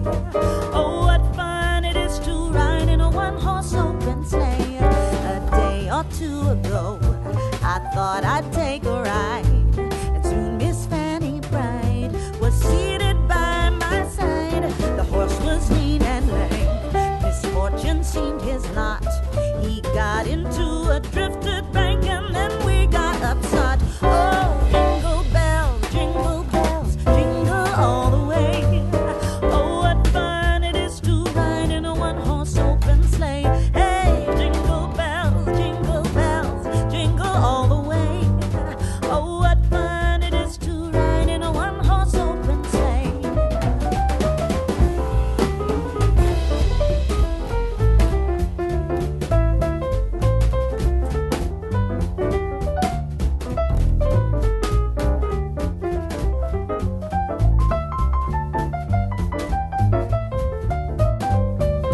Oh, jingle bells, jingle all the way. Oh, what fun it is to ride in a one-horse open sleigh. Hey, jingle bells, jingle all the way.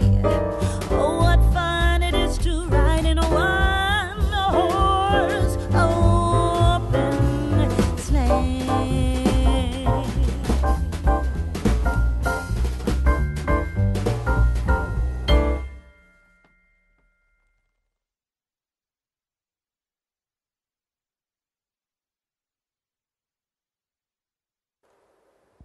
And welcome back to the second part of our night shift, live from Corfu with Adrian Mavel and Wayne Fenton. Cool guys, thank you for sticking it through this break. We played a little bit of jazzy Christmas music because we don't like these slow things. We like it a little bit faster. Like a bit of jazz. Yeah, a little bit of jazz is always good. We have much more up for you in this second half of the show. We just spoke about something unpleasant, but you know, life is not always sunshine, so sometimes we deal with the unpleasant thing and then move on to the beautiful ones. But okay, welcome back for the second part. So, mate, you're right. You got all fine. your. I'm very relieved. Thank you very much indeed. Yes.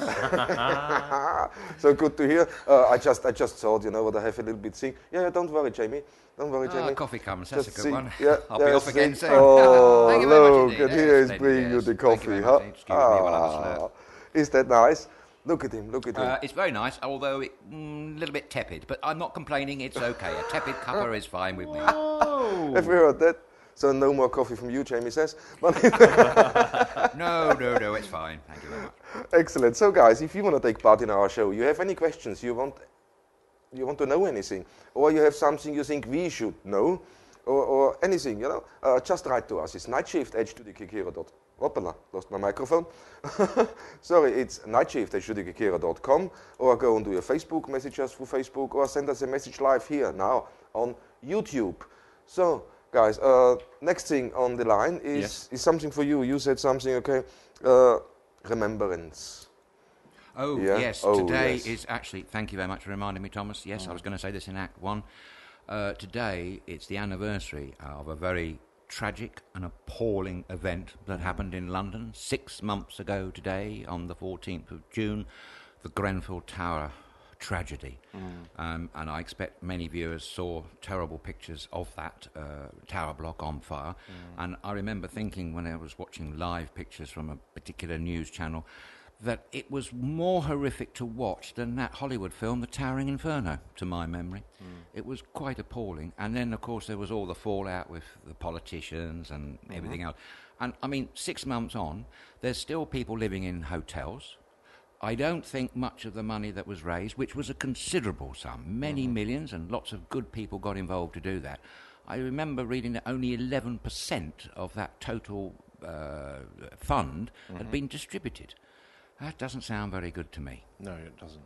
I would point out that there was a fabulous poem that was written, I think the day after, by an award-winning poet called Ben Okri, a Nigerian gentleman living in London. And it's a fantastic poem because not only does it, in great words, describe the sheer horror of such an event, but it also is quite political, actually. It's a great poem, and if you can get a chance to get it, read it, please do. Ben Okri, and the poem is called The Grenfell Tower. There was a memorial service today in London. Most of the royal family were there, and I think Mrs. May, the Prime Minister, was there as well. I'm mentioning that because I read yesterday that she wasn't going to be very welcome there. But I suppose as Prime Minister she had to be there. I just wish, as a Londoner, I know she's a busy lady and all the rest, but I just think she missed a trick there, because at the crucial time when those people of Kensington Chelsea, the real people of Kensington Chelsea who really needed some leadership, some guidance, didn't sadly get it. In fact, they had more guidance and more leadership from Sadiq Khan and Jeremy Corbyn, if I remember rightly. Yes. Splendid effort from all the charities that got involved, but it's still a terrible tragedy, and quite frankly, something like that will stay with those survivors and their families and friends for the rest of their lives. Totally. And it seems unbelievable that such a terrible tragedy happened in the wealthiest borough in London, Kensington and Chelsea. Yes. I mean, and worse, it's now discovered that so many other blocks of flats across the country, UK, have got this infernal cladding. I really, there is a public inquiry going on, so we perhaps shouldn't say too much, but let's hope that all the ins and outs will come out and be laid bare. And and maybe some good will come of it to at least prevent such a tragedy happening elsewhere. But in the meantime, please, all authorities that are involved, think of the poor people that suffered the Grenfell Tower fire. They do need your help, particularly at Christmas. Yes. So my heart goes out to them. I know I'm a Londoner, but it was a terrible thing, Thomas. And 6 months on. Wow. Yeah. And this was really, when you saw this today at the news, now there's some live pictures of the ceremonial they were holding, and you see how upset still these are. So this is deep Yes. In a deep shock. What is not that easy to overcome. No, this will take time, and this will take a lot of work from the. But Khan, the Mayor of London, I mean, what a fantastic man. Yeah, well, I think what so. A brilliant man. A lot of people don't hold that view, but I think he's done quite a good job so far. I really do. I have to say I wasn't keen on the last one, but that's personal. I know, we won't go into that. But I think Mr. Khan is doing his best for all Londoners, not just the few. No. That's good. Yeah. And his view is more multicultural. Oh, very multicultural. Look at his very multicultural view, and I think this was what London was missing by Mayor. Because the guy, the fellow what was there before, didn't understand anything about multiculturalism. No. And being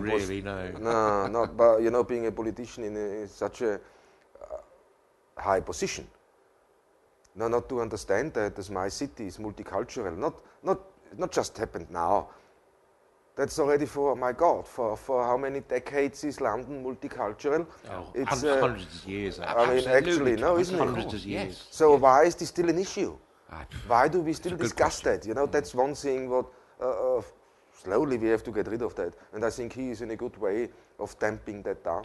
Well, something that impressed me, what he said a few weeks ago, was that he said, yes, I'm a Muslim, but I'm British first. That's what he said. Yeah. And I think that kind of sets the tone and the mood of the mayor's mayorship, actually. Yeah, definitely. Definitely done well there, no? I mean, just remembering back now, seeing the live pictures on the BBC when the fire was going on. No? I was hopeful, everybody were hoping there's not that many people left in there, and there were. I mean, it's horror. It's just horror. And then in the end, when they flown past with the helicopter, and you could see from one side of the building straight through to the other. Oh, yes. I mean, that was shocking. There is nothing left inside, absolutely nothing. I hear from a commuter who goes from somewhere to central London.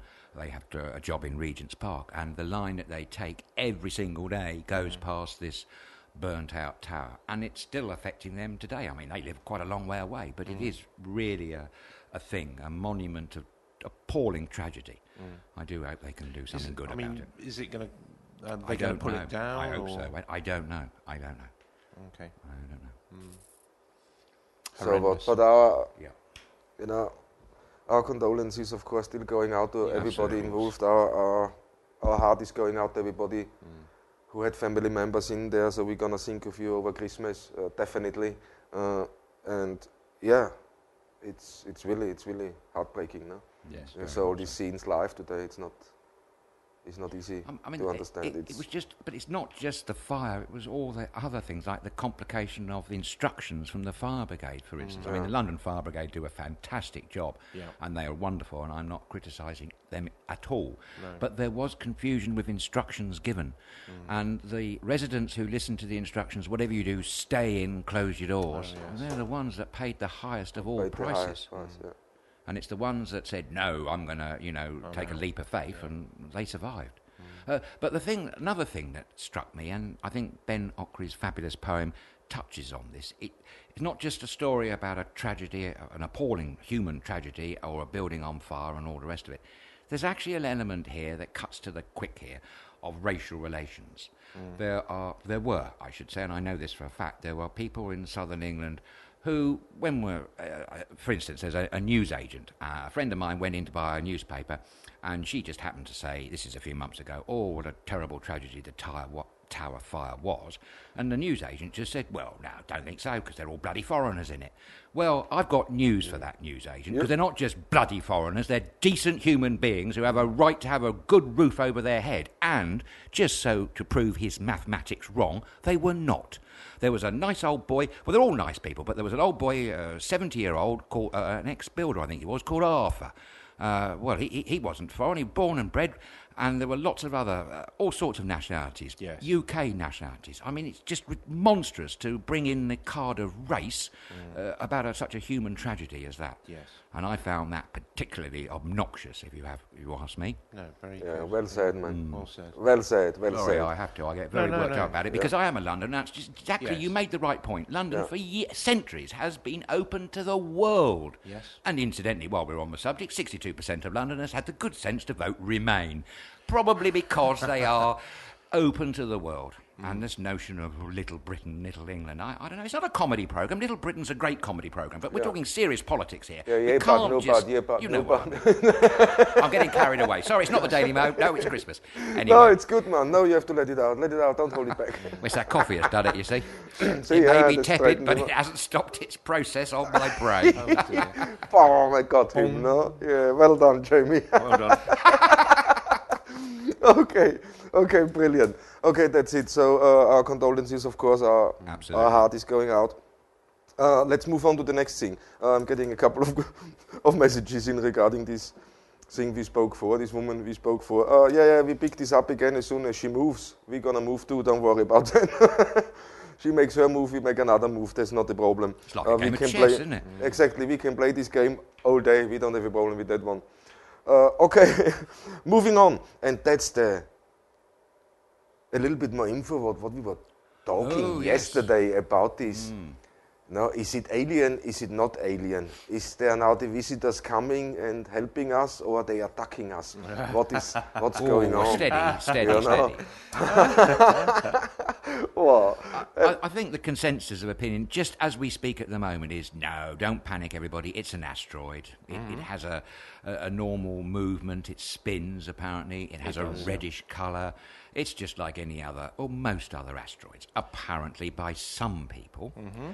But the thing's actually got a name. The name, it was given an Hawaiian name, actually, which we mentioned. That's right. Well said. Yes, exactly. What? In fact, you said that better than I did. Umi. Umi. Yeah. And that means, in the Hawaiian language, a messenger from afar arriving first. That's right. Apparently. It was first spotted on the 19th of October by a chap called Robert Work, who's a researcher for the Hawaii University at the Maui University. I may have got that wrong, I don't know.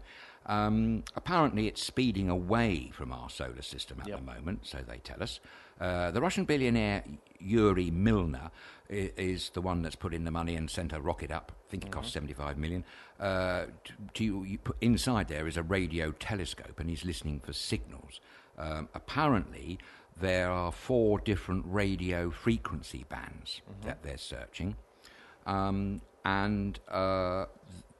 They're going to... Why it's important that we're mentioning it right now is because as we're sitting here speaking, they're actually listening right this minute. That's right. And they're going to be doing so for 10 hours.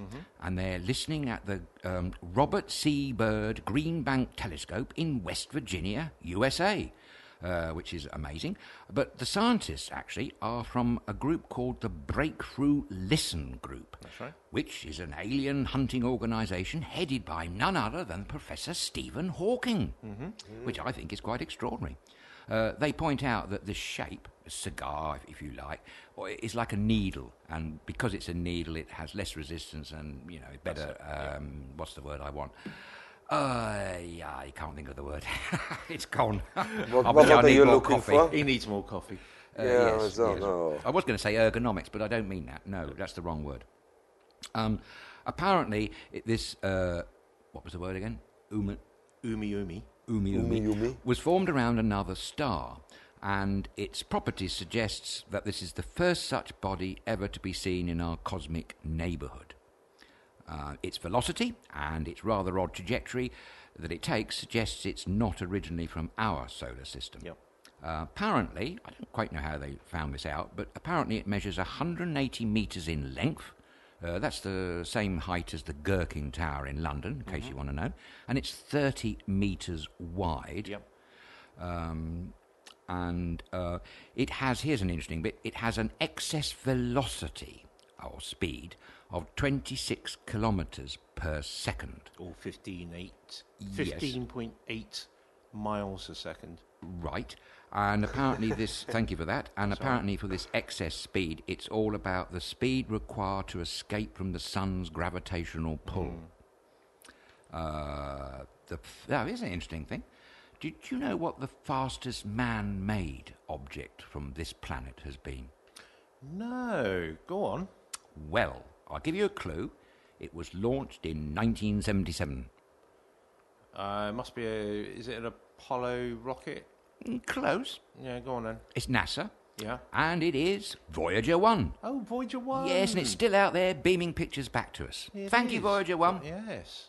That apparently... It's just gone outside of our solar yes, system. it has. Yes, it has. But it's still broadcasting, Yeah, which is amazing. amazing. And just in case you want to know what the speed that's travelling at, Yeah, go on. amazing, it's 16.6 kilometres per second, excess velocity. So that's the fastest man-made thing thus far. Wow. Yeah, that's what I thought. Going back to last night, we briefly mentioned, I think, Arthur C. Clarke. Well, he wrote a book, I think in 1972, and the book that he wrote was called Rendezvous with Rama. And that was, strangely enough, about an alien spaceship filled with strange machinery that's similar in shape to this asteroid that we're talking about at the moment. But rather interestingly, it included inside, this is in Arthur C. Clarke's mind, something called a hybrid mechanico-biological robot. And you know, I got thinking, we're not so far away from that now, are we? No, we're not. That's true. You know, and he wrote this in 1972, and the story was about someone launching up to inspect this thing, which is exactly what's happening now, all these years later. I should remind the viewers at home that Arthur C. Clarke was the pen behind a fantastic sci-fi film of Stanley Kubrick, 2001, A Space Odyssey, which, quite frankly, still is a mind-blowing film. Yeah, it's fun. It's still one of the best. Unbelievable film.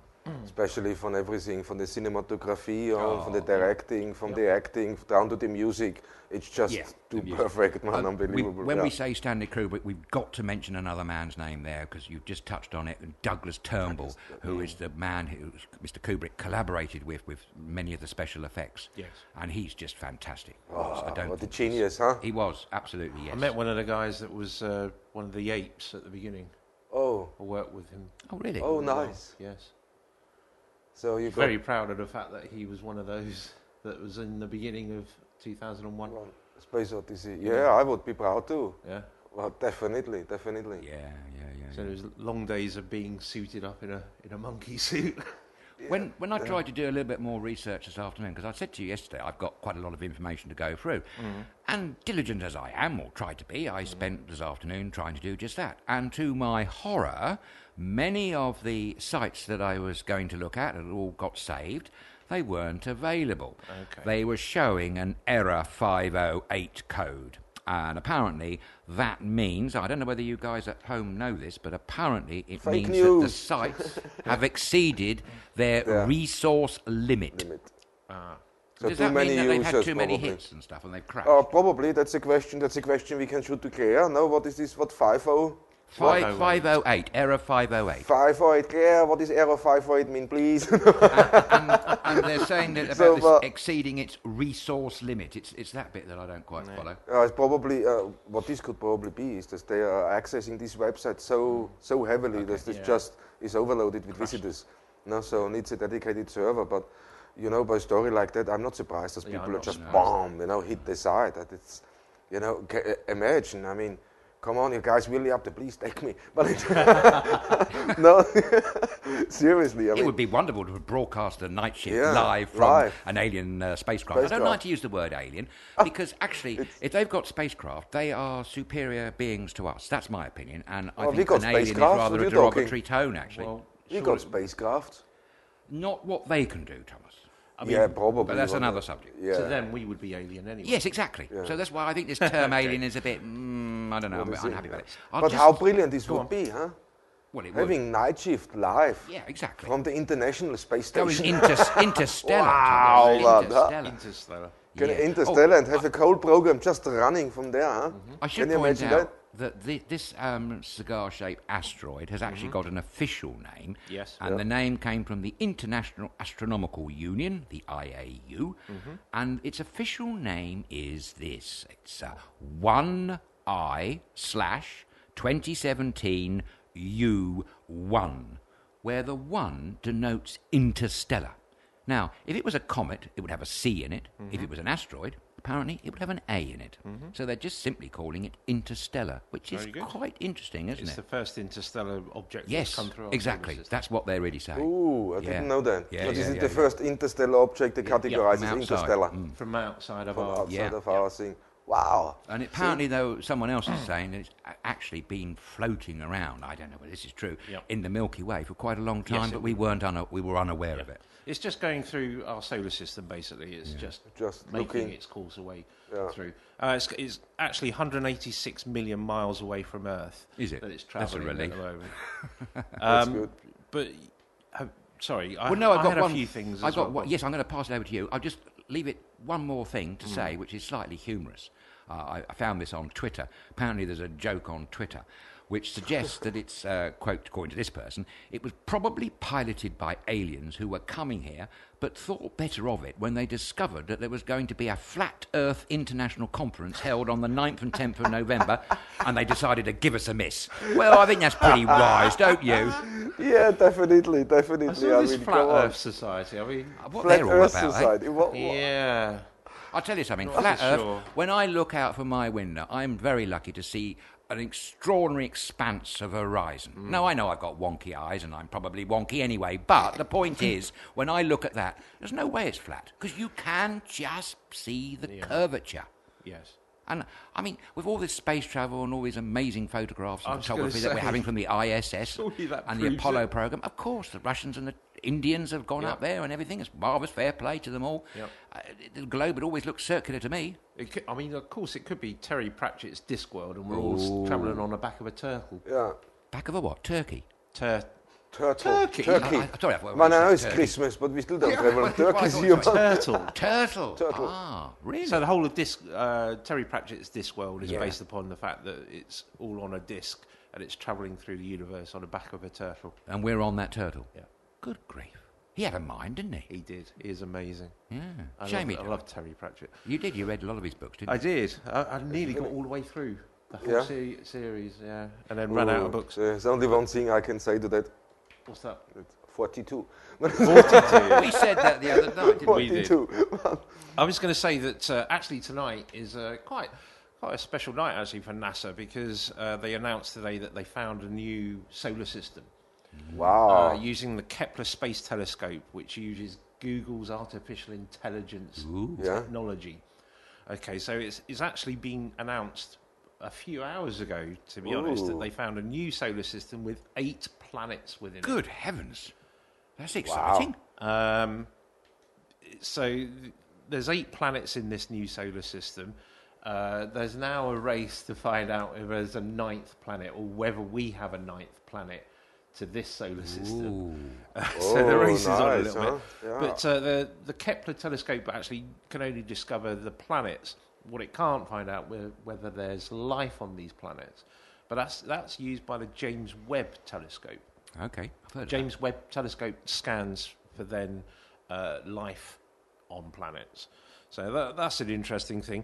There's another interesting thing. There's a massive asteroid going past Earth, actually within 6.5 million miles of Earth on Saturday. Okay. Oh, cool. This one is 3 miles wide. Cool. Oh. This is That's quite a a big big boy. That's a big asteroid. It's very big. And that's called 3,200 Pantheon. It's actually named after a demigod of Greece Okay. Okay, that's nice. who nearly set the Earth on fire, apparently. Nearly. Nearly. Nearly. I So, think that's a crucial word there. but it's 6.5 million miles away from Earth, which is 27 times the distance of the Moon. Wow. Which is amazing, That's a isn't good it? figure. That is. Yeah. Extraordinary. Wow. But so I mean, quite an exciting time for NASA at the moment. Everything seems to happen around Christmas. You notice? Yeah. Well, Very strange, actually. the star, don't forget, 2,000 years ago. Yeah, yeah. You know. But things like the Beagle landed on Christmas Day or didn't land on Christmas Oh. Day. Yeah. That was the thing, wasn't it? That was Yeah, really well, a little bit of a disappointing, mess but- up there, no? Yeah, Mm. that was such a shame. Everybody was so excited. Oh, Christmas Day, we're going to land on Mars, and then it didn't happen. Then it Or didn't they happen. lost it. They've lost a lot of things, haven't they? They did, going yeah. to Mars. It's a litany of failed missions, Mm. which is a shame. But Elon Musk is trying to do something about that, I believe. And I read really? somewhere that Donald Trump even is trying to do something about Mars. He wants to send something up there. Really? Something up I there. think we want to send it into Mars, don't we? Oh yeah, man, as soon as possible. Get him As on soon as that. possible, get him onto the Yes, rocket. Mr. President. Yes, Yeah, it's, it's a lovely trip. You'll have a lovely time. Lovely time. No, you You'll will be have a back at lovely- lunchtime. Don't worry, you're not missing your afternoon television shows. 6 hours of it, apparently. 6 hours, so it will be all right. Don't It'll worry. be fine. You can tweet from up there. It'll be all Yeah, right. and you can wave your family. Yeah. But another thing I have, this is just going back then. Stephen Hawking has what organization? He believes in It's what? called Breakthrough Listen. Breakthrough Listen. Mm-hmm. And it does. Well, he's trying to... Basically, it scans for electromagnetic pulses, that's right. which don't occur in nature naturally. Naturally. So yeah. if it sends off an electromagnetic pulse, then you can basically say it's artificial. Okay, cool. But it's So interesting he's that a man- believing in aliens then. It's an interesting... Yes. Seriously, he believes He in, does. in Yeah. Yeah, that's what... other life forms. The other night, because not all these great scientists do. No. I told you about Mr. Professor Professor Brian Cox. Cox, I'm sure he's Brian. Yeah, yeah. We had this before. Yeah. But I know that a few years ago he did not. But I think it's very interesting that a man of Professor Stephen Hawking's incredible brain power thinks that way. Yes, absolutely. But I think as all good scientists, they've got to have an open mind, haven't they, really? You can't be closed to these things. No, I don't think so. Your analogy the other night was wonderful, I thought, Wayne, when you were counting out granules of yes. sand to That put was things last into night, yeah. perspective. Yeah, last night.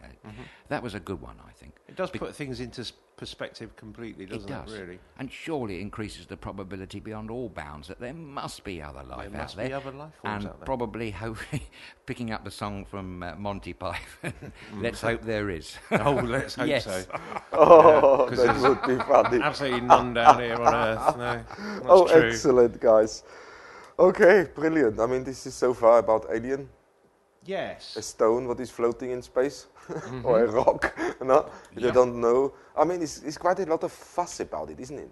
Yes. I think So it's the for shape the whole more thing than to anything shape, else, and the fact that it's the first interstellar object to come through our solar system. Our solar system. So it's quite an exciting time, no? Yeah, it's just basically on its Brilliant. journey, which is probably got a gravitational pull from something else that it's actually circling. Wow. Okay, So yeah, maybe no, why not? Maybe a few million years later, it might It will come back. Come Yes, back yeah. and see, yeah. So if our planet is still here, that's the question. Well, the planet will be here. I would have thought. Yeah, you sure? Maybe not man. Yeah. If anything, I mean, you know, Not man, because the planet is Makes, I do like the whole term of save the planet. Actually, what you're saying is save humanity, because Because you're the not planet will be here way Anyway. after we've gone, way after we're. Definitely. We've got at least another 30 million years of the sun. Of the sun. Yeah. Yeah, would be good. Okay, guys, let's move on. We spoke about this asteroid. Very funny. We will keep an eye on it, and if we find anything out, we let you know. And Yes. if you find anything more out, let us know. So please get into the conversation. Write us questions about the island or anything you want to talk really, and say, hey guys, we want to know more about this. We want to chat about that. write to us, Nightshift at StudioKerkyra.com, or go on to Facebook, Messengers, or go live on here on YouTube in a Messenger, next in the live chat, and chat with us, say hello, say whatever you want actually. No? Yeah, absolutely. Take part a little bit and let us know if there is something you want to know, you want to talk about. So guys, what brings us on to events? Oh, yep. Yeah? Yes. I'm going to start off with the Christmas Bazaar at the Polytechno. That's on Saturday the 16th and Sunday the 17th. They've got handmade creations, jewellery, cosmetics, cards, knitwear, household items. Handy for you. Yeah, thank you. Household items and sweets. Oh, that's rather jolly. And part of the proceeds are going to charity. So that's Saturday at 6 p.m. and Sunday at 5 p.m. and the admission is free, and that's at the Polytechno. I believe that's in Corfu town, isn't it? That's in Corfu town, so everybody who doesn't know where Polytechno is easy. It's by the new fort, next to the Mexican restaurant. What a brilliant restaurant that is. Okay. And I'm the first to talk about food today again. Oh! Yeah, you could have a laugh, but but it's really next to the it's nearly next to the Mexican restaurant in Corfu town. Okay. So if you guys know that fish market, you can go from the fish market for a little tunnel to the new fort. There's the Mexican restaurant, and just on the right is the Polytechno. It's a lovely little venue. They're doing a lot of good things. They are having Christmas bazaar is fine, but also some good concerts and music evenings. Yeah. So it's really worth checking out. So Polytechno has also his own Facebook page, and this is where you can get all the information on what's on at the Polytechno. We streamed from there a couple of times live, Yes. and we love the venue, brilliantly run. So hello guys, if you're watching, loved the time with you there, were brilliant. So now go Polytechno. Polytechno is next to the new fort, smack bang next to the Mexican restaurant. Do they do And tacos? they do the best nachos ever, man. Oh, I tell you, man. Nacho, proper cheese, proper you're making us hungry. guacamole, you know. Oh. And if you feel lucky and they say, okay, before I eat something, I have a little mojito, perfect. Oh, Okay, carry on with your events. I'm sorry.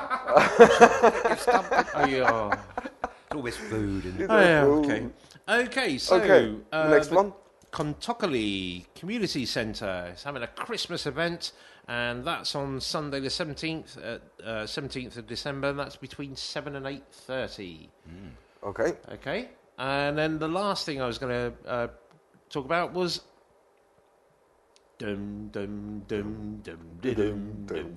Oh, Star to Wars. keep it all together with the whole thing with the Astra. Yeah, Star you never Wars, know. The Last Jedi is at the Orpheus, and that starts off tonight, and that's going through to the Wednesday, next Wednesday, the 20th, at 7 p.m. and 10:15 p.m.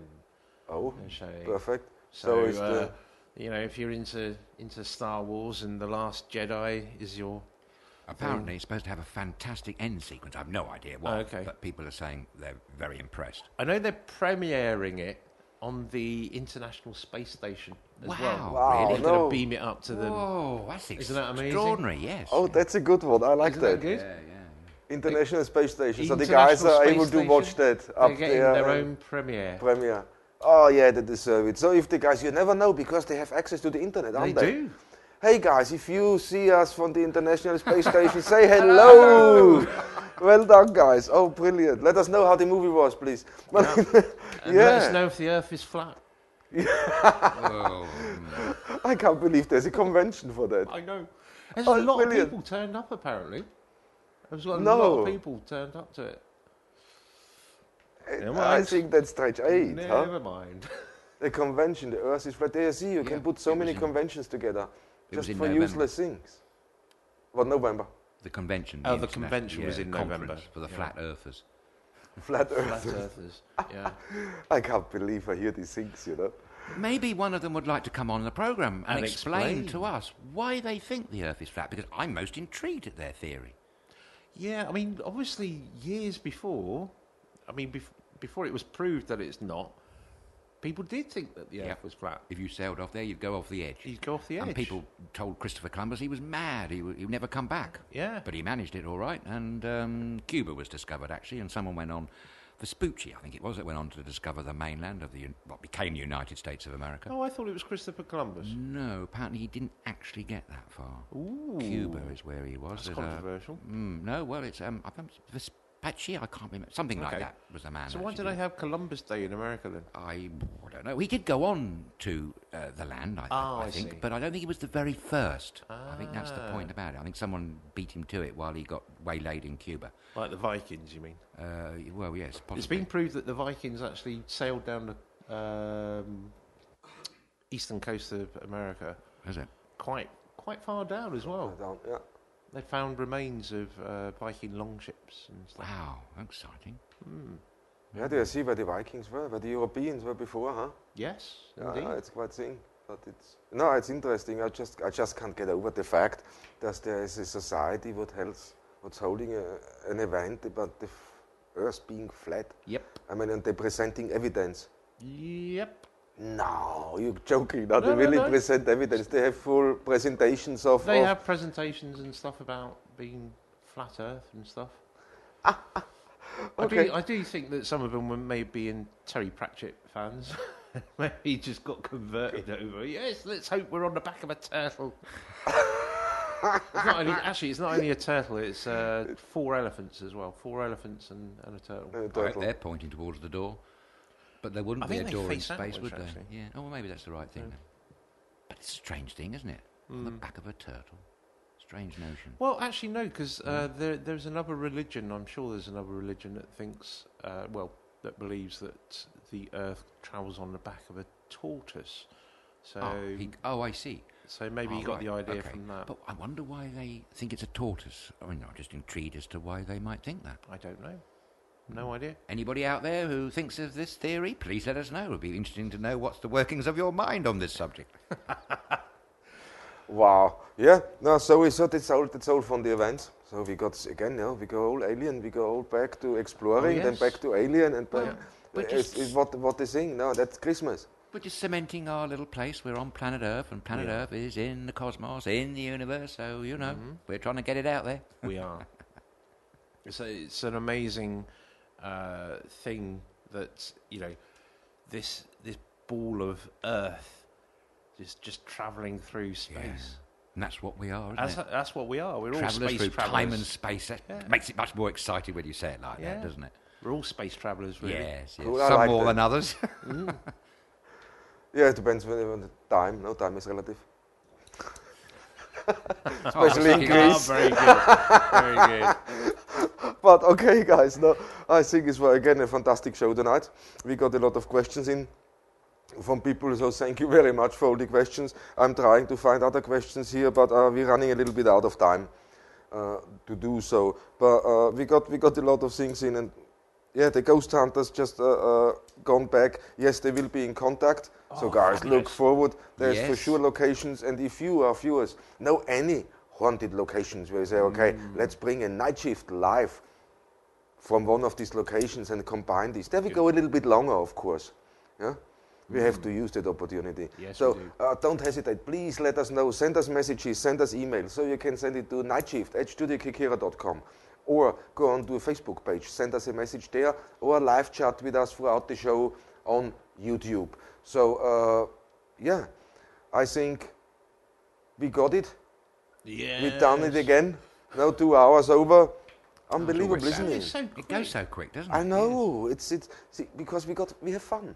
Absolutely. No, and it's so much to talk about. A beautiful island like this, and then the world around us. Universal issues, isn't Yeah. it? That's what we're talking about, really. That's it. Yeah. But I've never seen, I tell you that, I've never ever seen the sky so clear at night than I did here on Corfu. So for stargazing, it's a fantastic island. Yes, bring your telescope. Just bring your telescope. It's brilliant. I mean, just sitting, and you can sit here really in complete darkness, and you can watch the stars. It's spooky on one side, really, no? It is. Oh, it's beautiful. But we're all so used to this light pollution. We live in cities, and this is normal for us. And then you can come here. That's one. You come to on holiday on Corfu, I mean, you will find so many first. I had it. It's the first thing with the sky here. I never seen any sky like that before. This was for me a first. No, well, the only time I saw it was up in the mountains in Austria when you're really high up. Oh, you know, yes, it's brilliant. It's really. there. But here you just step outside your door and you got it. You know, that's the difference. No? But yeah. But before we go, there's one breaking news quickly, and I have to show this thing just as we get this one in. Oh. Okay, guys. Before we go, there's limited stock available. It's nearly sold out. If you think of coming on Corfu for holiday, or you know somebody who wants will come or has booked already, or you're already here, or you're in love with the island, you want to know a little bit more, that's the thing. The Traveler's Guide to 50 Corfu Villages by Steve Ford. That's really a fantastic guide to the island and the history of the different villages on Corfu. So you have never seen anything like that before. So order your copy quickly. It's nearly sold out. Go to www.corfuvillages.eu. The copy costs £9.95, and every single penny goes to charity. So you got a fantastic travel guide, plus you help the less fortunate people. And that's good. And that's a fantastic thing. Absolutely. So thank you, Steve. You're doing so well. We're looking so forward to seeing you next year. Absolutely. And yes, we're going to finish off. Yes, please. Just one thing, following on what you were saying about the clear skies and this astronomical stargazer's delight, the media are reporting that on the 1st of January and the 31st of January should be, in Europe, good times to see a meteor shower. So just try and bear that in mind, and we'll let you know if we do see one here, won't we, Thomas? Definitely. If we know, we'll let you know. Cool. Definitely. So, okay, guys, we will gonna finish, and I have a treat for you. Waiting really? for the other viewers too. We got a little treat for you. We got the trailer here from The Last Jedi, the official trailer, and we're gonna show you that. And maybe you must a little watery, so you go to the movies. It's best to see when you go to the movies. It is. Go to the cinemas, guys, and watch that there. You have a fantastic atmosphere, definitely. Okay, then so far for me, thank you for watching.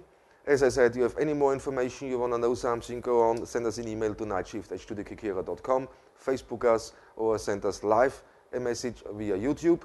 So until tomorrow, Friday again, end of the week. Good heavens. That's quick. Round Yeah. quick, isn't it? Totally, yeah. Wow. Okay. So it's again. So for me, thank you very much for watching.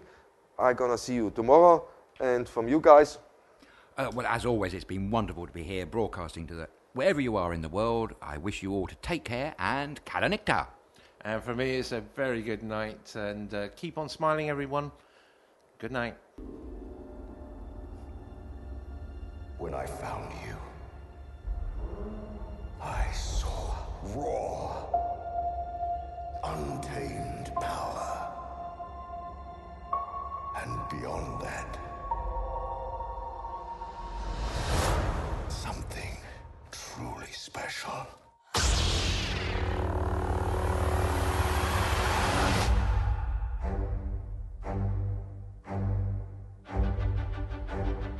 Something inside me has always been there. But now it's awake.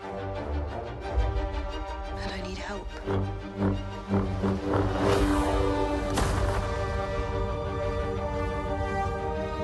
I've seen this raw strength only once before. It didn't scare me enough then. It does now.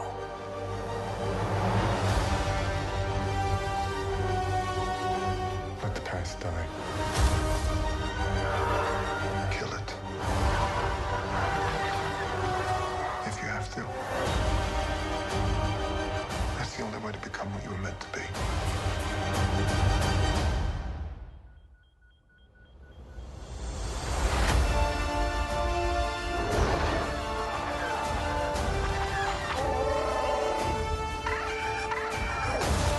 We are the spark that'll light the fire that'll burn the First Order down.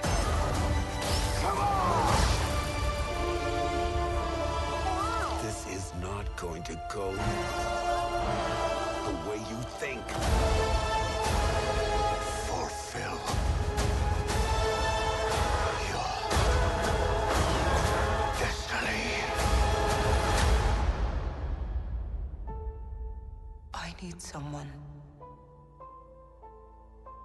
Show me my place in all this.